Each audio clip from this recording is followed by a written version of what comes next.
Hello, dear friends. This is Lucy Fleury Levy. I am today in the countryside and I am doing this teaching video about reincarnation and resurrection. So it's quite, springtime. Let us enjoy nature. I would like to explain that, as usual, on my site, are of free teaching videos. I have put lots of different teaching about reincarnation and resurrection, since we are contemplating universal principles common to different religions, different philosophies. Actually, it's not only about spiritual beliefs, but it's about philosophies some atheists could have as well. So I have explained, I'm going to try to kind of summarize, sorry about that. I'm going to try to summarize a little bit here to help you. And we will have our meetup private group on Saturday, obviously, where I will keep on emphasize a few points as usual.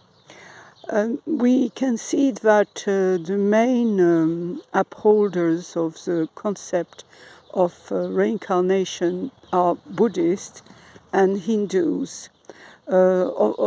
Certainly you've heard and you will see among the video I've put for you about the wheel of life or samsara, where there is a kind of repetition, if you want, between three main actors: greed, the rooster; ignorance, the pig; and aversion, the snake. And it carries on and on and on. Certain see reincarnation as a kind of prison, a kind of planet prison where you are continually sent to be punished and to be, where you want to escape, this fatal repetition. Others see it as a school of enlightenment, that you come on earth to grow spiritually, and obviously the vehicle of your physical body is a very good help, to help you to experiment and to understand.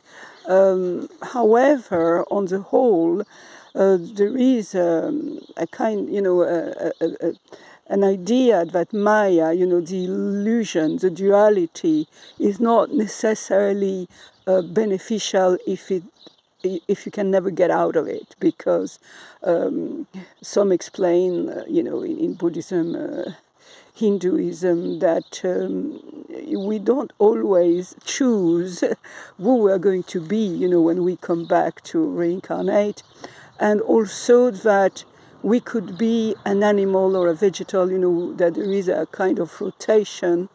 So it's not always a very beautiful and pleasant experience, okay? So obviously others suggest that if we keep repeating coming, we are actually addicted to earthly materialism, and we are going to basically not really. It's not. It comes to a point where it's not helpful anymore. Okay, so. There is obviously an aspiration, as Buddha said, to reach out to enlightenment, and that's why he has been meditating on this wheel and advise people, to grow in wisdom by doing the same, to reach a kind of nirvana, a point where we are not coming back. We escaped this kind of infernal will, and we can reach a communion. It's not about, it's more about being than doing and etc., performing, competing, and communion with the highest light, with the source divine. And we are content, and that way. And we as for, in the Jewish religion, obviously, there is a debate, like in the Christian one, where some have been refusing the concept of reincarnation, but others are totally agreeing with it. And as for the Christians, it has been said that although they have a blunt refusal, of reincarnation, there are some trends saying that actually some agree that it does exist, but they are hiding it because they don't want people to indulge precisely. They don't want it to become a trap for the soul of people. So I would say that in the Muslim tradition, they refuse reincarnation. Concerning, we see that Buddha, came a lot earlier, before Christ, and sometimes one could feel that different prophets or wise men come and basically the originality of Christ was to bring the concept of resurrection, comparing to reincarnation. And the resurrection is actually the fact that we are given a new body which is a spiritual and light body, but a real body, if you want, and a new earth and a new heaven, and that we will keep this new body, this light body, forever, because it's a different quality of body. The physical body we have now is perishable, but the new one is obviously a light body, which is going to be eternal. And this is actually, at the same time bearing that it will be for an eternal happiness out of duality, exiting the cycle, of repetition and illusion, which is actually much better, much more what we would like to have, rather than keeping prisoner, of a will. In the Jewish tradition, resurrection was always a concept which was real, and I've put a few videos of rabbis explaining that before even the coming of Christ. And in Islam as well, which has, they don't believe that Christ was resurrected, etc., but they believe in the resurrection of the dead, okay?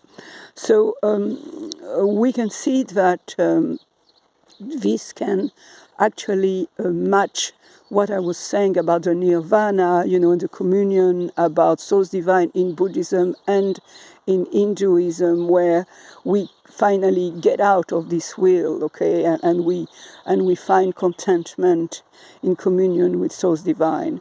It's another, obviously, concept completely, okay. I just want to emphasize that some Christians are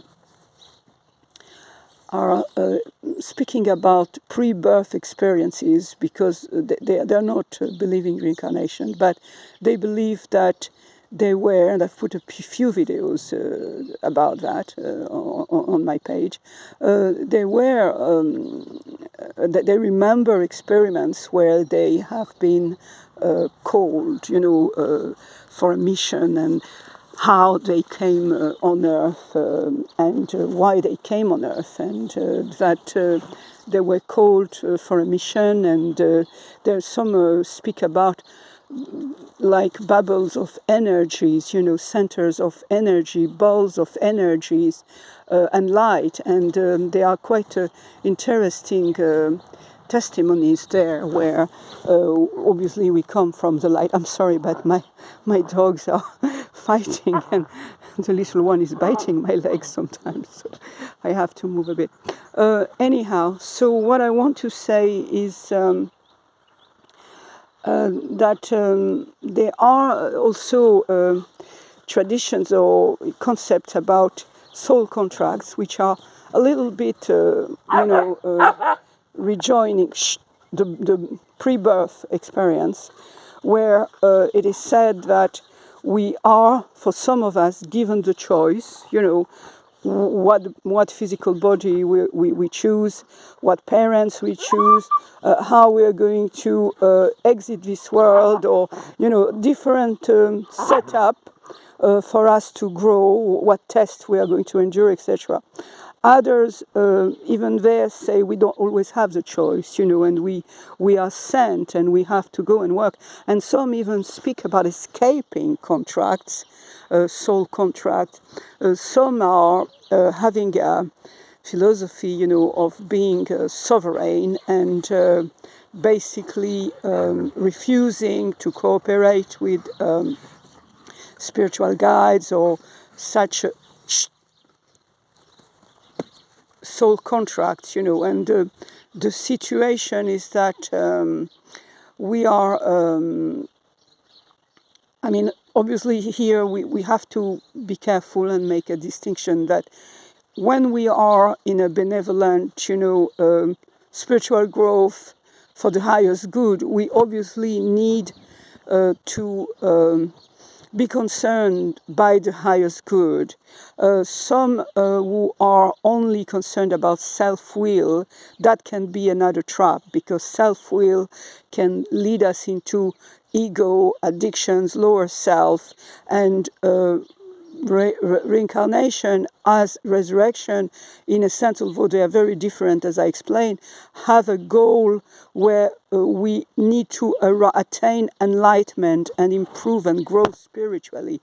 But if we are feeding our shadow self, our ego, and our self-will, we are not going to reach out to this enlightenment. We are not going to contribute, to the highest good. So I've put some videos because I like to allow everyone to express themselves. But I'm just warning you on that if you want to reach enlightenment, self-will is not the path.